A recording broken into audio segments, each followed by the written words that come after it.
Por que você demorou tanto?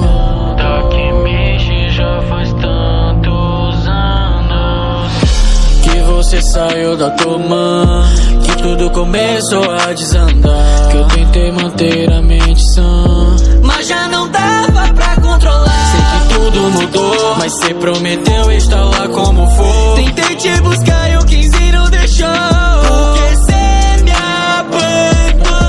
Sonho e o Draken tentaram me segurar, disseram que eu podia os usar, mas mandaram não te envolver. Acho que eles foram os últimos que eu apontei uma arma, puxa a ponta do gatilho e ouvi cê vem morrer. Agora cê enxerga que o Mike que você conheceu junto com os outros já morreu.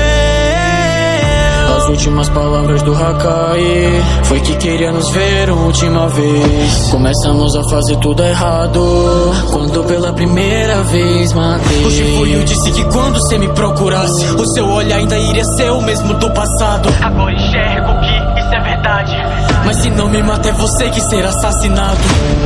Atire, por favor, é o último momento. Pelo que vejo, esse é o Vita que mexe. Você consegue voltar no tempo. Não dá pra alterar o que eu vou me tornar e o que eu sou, um assassino. Aquele Mike não sobrou nada, ele morreu junto com quem amava. A maldade me tornou alguém frio, não restou nada nem de um futuro sombrio.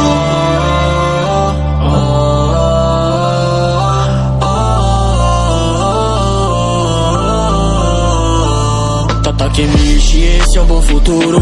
Meus parabéns, cê salvou todo mundo. E de repente agora quer me salvar, mas eu mandei cê não me procurar.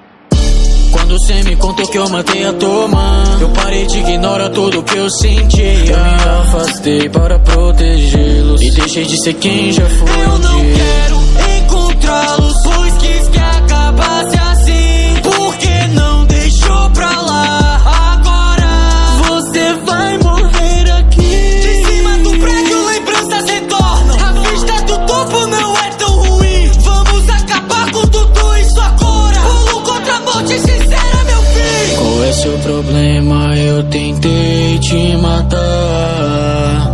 Apenas me larga, tudo vai dar certo, só me deixa descansar. Esse impulso sombrio que carrego desde sempre esteve comigo. Eu matei